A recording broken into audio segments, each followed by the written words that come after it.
Welcome to SwitchCorner, my name is Alex and today we're going to be taking a look at my favourite deals across Switch eShops, covering the US, Canada, UK, EU and Australia.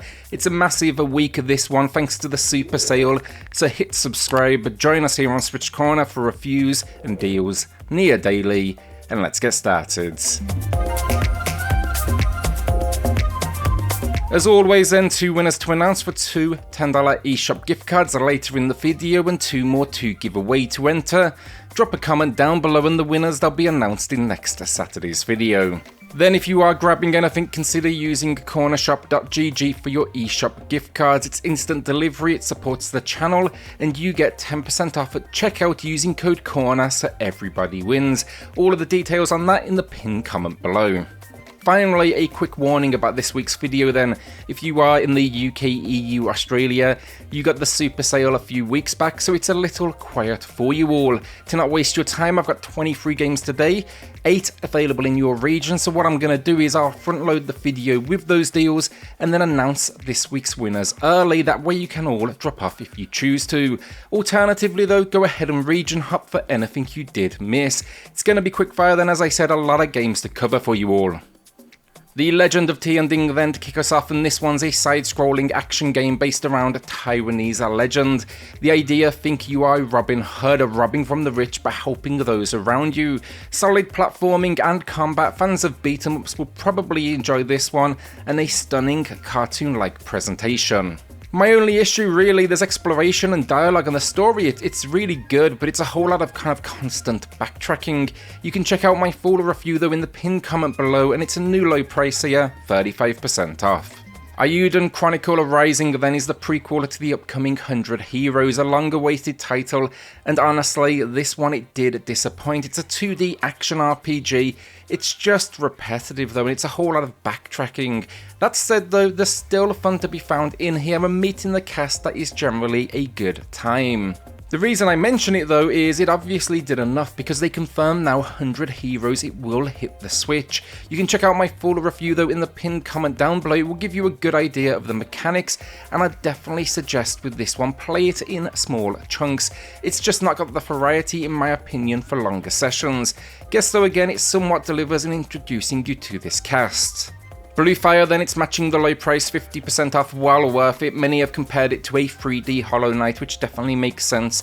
You're exploring what is though a crumbling kingdom. The gameplay though, solid combat exploration. My favourite part though personally, there's these platform challenges that really dial up the difficulty. It looks good though, plays good, the soundtrack is spot on, and yeah, well worth a look. Since release then though, it's even had a free DLC expansion which adds in further platforming challenges for those that have mastered what the experience already has to offer. Can't comment on these, I'm yet to play them myself.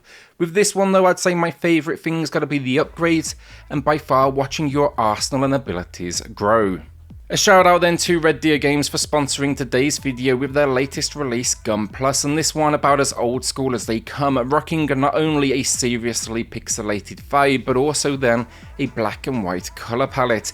It's packing 76 levels this one, and if you get done with them, it even packs a level creator so you can create your own challenges. The idea though, basically a puzzle adventure, you're tasked at these different locations to make your way to an exit, all while saving the world at the same time. It's essentially the idea of kind of pushing and pulling blocks to create pathways to that exit, but it definitely dials up the challenge at the same time with all sorts of deadly traps, whether that's think bombs, crumbling floors, or even good old-fashioned spikes.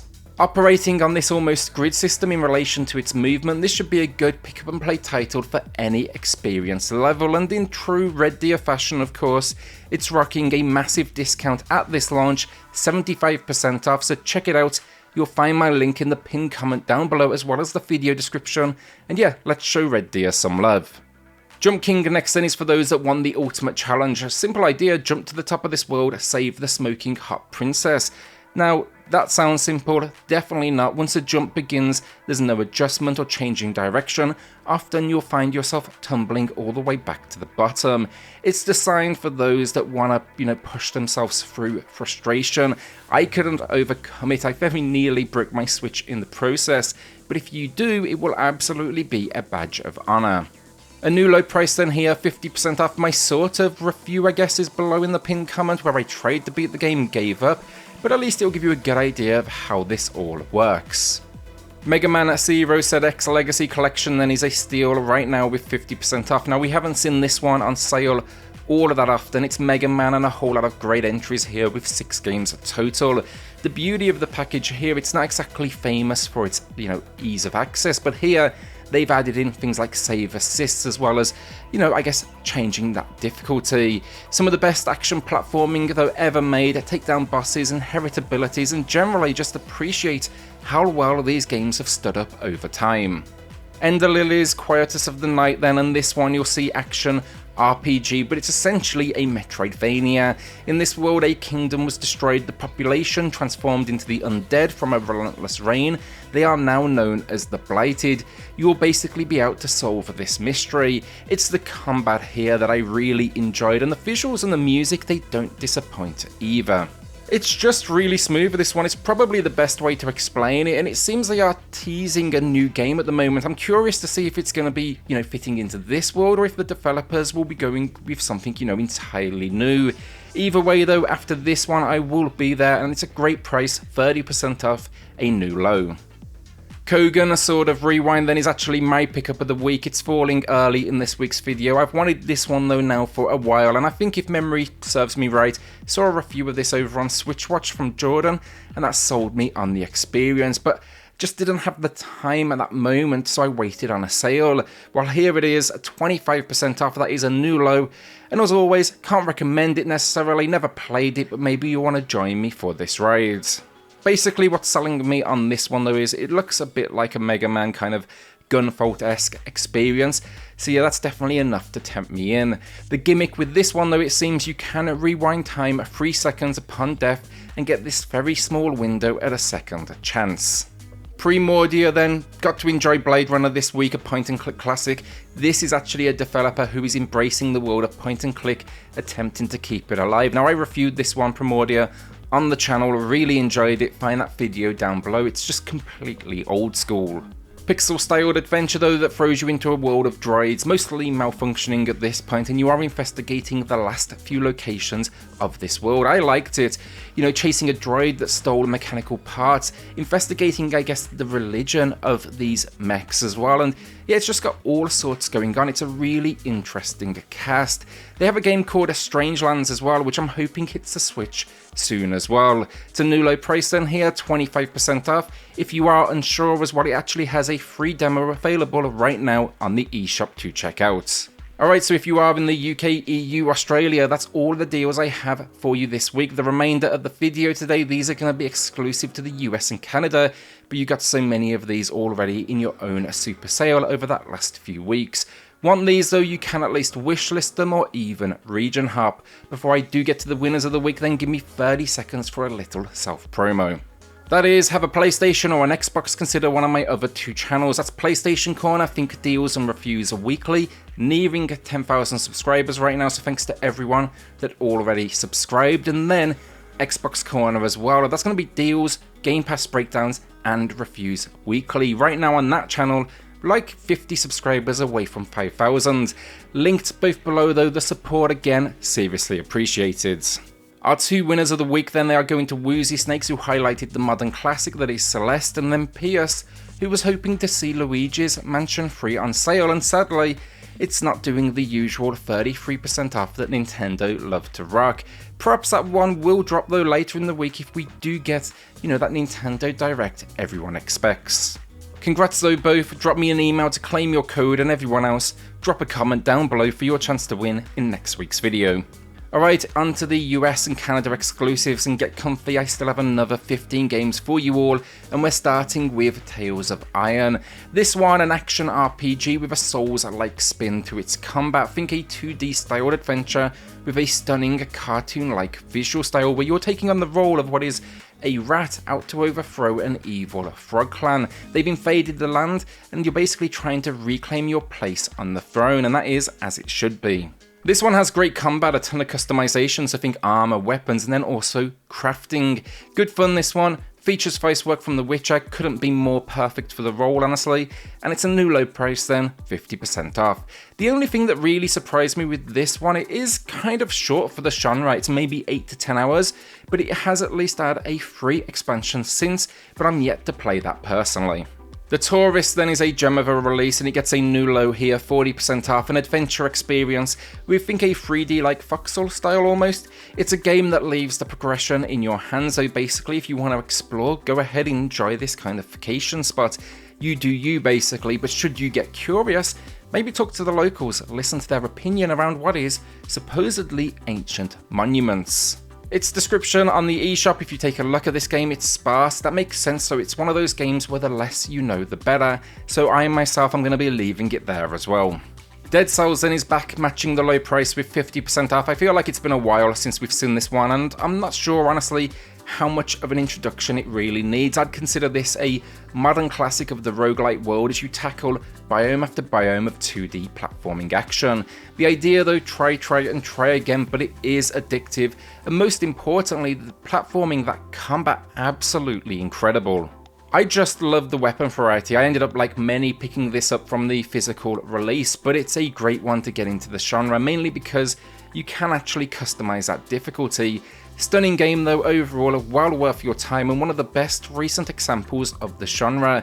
There's a few very cheap DLC expansions that you can pick up as well, which change up the enemies and the locations. Dark Souls Remastered then gets a sale with 50% off. Now this matches the low price, but I feel like this is a game that's basically notorious for never dropping in price. It normally happens maybe twice a year, and it's another one that requires little introduction. It's one of the original Souls experiences following on from Demons. Hell of a port though, this looks good, plays good, definitely runs good. An incredibly dark universe, though. It basically throws you in, kills you, and then says, well, yeah, now go figure it out. But the world here, it hooks you. The combat is stunning. There's multiplayer functionality, though I would research that first, not in the traditional sense. And then it packs extra content as well in the form of a DLC. If you're waiting for a lower price, though, I do think you have a longer wait ahead of you, because again, this game, it just never seems to drop, never mind even go on a sale. New Super Lucky's Tale then to lighten the mood, and this gets a new low price, 50% off. Honestly, that's a pretty rare occurrence for this one as well. Definitely been a good while. This one, it's for the platformer fans. It blends together moments of 3D and 2D scenarios. The story though, an adventure through the Book of Ages. You'll visit different worlds, take down an evil sorcerer, and you'll do this by recovering missing pages. Between the story though, you can expect a ton of collectibles, but I'm definitely a fan of this one. I feel like it never got the attention it deserved on the Nintendo Switch, which actually at the same time feels like the absolute perfect home for it. I believe it started as a VR game as well, or at least stemmed from one at some point. Loop Hero then I spoke to recently, but it's back with another low price here, 30% off. This is a gem of a game. It's Devolver Digital, being Devolver Digital and digging up the most creative for us all. The idea here though, you are stuck in a time loop, you're unsure what happened to this world, but you know you need to save it. The idea though, where it kind of gets interesting, you don't control the hero, rather the world around them. So what you'll be doing is building that hero up by challenging them, leveling them up, but do not kill them, only throw so many enemies their way. Eventually though, get to the point where you can save the day and take on multiple boss encounters. I got addicted, my full review, it's in the pinned comment below, and I do suggest a start there, just so you can get an overview of all of the different mechanics, because it gets surprisingly complicated. But yeah, again, absolutely worth it. I really do think it's one of the best games of recent memory. Katana Kami, A Way of the Samurai story then is an isometric adventure, and while it may not have been the game many would have wanted from the, Way of the Samurai universe, it absolutely works. This is actually one of the most popular reviews on my channel as well, so for sure found its audience. The gameplay though, the loop, it is repetitive, but it's one that gets its hooks into you. Basically the story, that's a little bit strange. A local retailer's daughter is taken, he owes a balance on, let's say, a loan. You agree to help, but in turn you'll receive his daughter's hand in marriage. It is basically though a dungeon crawler, so jump in, collect up loot, take down a ton of foes, but in the daytime when you're not, killing demons and all sorts, work in what is a weapon store and share the resources you gathered. Link to my full video in the pinned comment down below, but it's a new low price here, 60% off. Boomerang X then is another one I reviewed on the channel, also Devolver Digital, but I feel like it's one of the lesser appreciated releases they've done, and that is a shame because it is a gem. The idea first person, you move from location to location, kind of platforming alongside this, but then you'll also be fighting through this world. It's got this stunning, unique art style, although backing it all up, and I love the loop of learn and ability, get better at killing enemies, and eventually, before you know it, you're basically just flying all over the place. It reminded me of games think like Ghost Runner personally, as you simply try to outmaneuver these different waves of enemies. It's matching the low price here then, 40% off, but as you'll see in my review in the pinned comment, I am definitely a fan. Dawn of the Monsters then is a solid little beat 'em up if you're done with the likes of TMNT or Streets of Rage. If you haven't, definitely play those first. This one though, it's a relatively recent release. It can be honestly a little overlong at times, locations, multiple stages.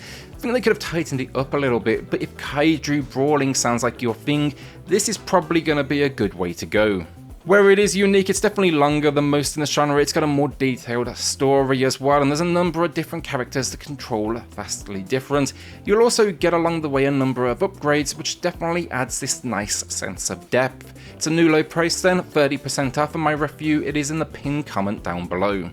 Chicory, A Colourful Tale of Them, was one I picked up at launch. I had the intention to review it, never did quite find the time. Definitely going to add it to the channel at some point, but when that will be, I'm not quite sure. It was out on Steam, though, I believe originally, where it found a loyal audience, but the Switch feels now like a great home for it. This one, though, it's a top-down adventure in this kind of colouring book world, where your brush and colours become a mechanic, but they're controlled independently alongside, our leads. You can paint then using the touchscreen. Honestly, I actually preferred using the Joy-Con, which surprised me, but here you'll be able to restore the colour to this world. Boss encounters then, you'll be using that paintbrush as well as almost think a line of defense. It's just really interesting. It makes the moments as well particularly memorable. It's a decent length finally, around 10 hours, and it's a new low price, 30% off. Eastward then is another gem. I just ordered the physical release of this alongside the board game and the final soundtrack. Cannot comment on what the board game is like, haven't got it in hand yet. Music though, absolutely fantastic, find that on Spotify. Here though, we basically get a new low price, 20% off, and in this one, we are escaping a subterranean society by train, and you're going to be crossing kind of like settlements, dungeons, a huge kind of cast of characters. It's a lot of dialogue though, exploration, puzzles, combat, all while having the ability then to jump between our two leads. The writing's just, I thought, really good. I love the visual style, and my only real complaint, I did feel like the pacing at times, it wasn't quite right. I almost fell into a very brief slump with it. Seriously minor though, and I actually thought this would be turn-based for some reason, but that is not the case, so do be aware of that going in. I'm not sure what it was in the lead up to launch that gave me that impression. Before we do get to the final game of the video then, I just wanted to quickly shout out the fact there's a slew of Atelier games on sale currently, not Reza sadly, but maybe you want to explore more of what the series has to offer, so I think the Dusk trilogy is being the most expensive right now. Then the classic that is Dragon Quest XI S Echoes of an Elusive Age Definitive Edition. Now I'd argue it's one of the best RPGs on the system, but if you are curious here, it has a free demo, so definitely start there, get a feel for the mechanics. But yeah, that way you can see if it's for you, and if it's not, simply delete it and job done. It even packs in then a 16-bit visual mode as well, and it definitely adds an extra layer of charm. No More Heroes 3 then closing us out, and the return of Travis Touchdown. This is a series I love, it's a cult hit. The idea, it's always been Ascend the Assassin leaderboards. This time around though, we are defending our home from alien assassins, also by leveling up that leaderboard. Brings back the open world design of the first game though, between boss encounters, and yeah, it's definitely a unique IP. Think here though, immature throughout, definitely adult focus, but yeah, again, I'm a big fan of its particular style. Now, does it have problems? Absolutely, frame rate suffers in the open locations for example, but there's more than enough fun to be had in these moments, and the combat then, it is about as fiscal as it comes, and those moments, they run flawlessly. Must-own game for me, but check out my full review in the pinned comments. And that is the week down. It was a long one, so I do appreciate if you got all of the way through to this point in the video, but will you be adding anything to the library or holding onto that cash? A shout out then to the patrons of the channel who are going above and beyond to support SwitchCorner. It helps more than you know, so thank you all so much. Then hit subscribe, join us here on SwitchCorner for reviews and deals near daily, and I'll see you all on the next video. Thanks everyone.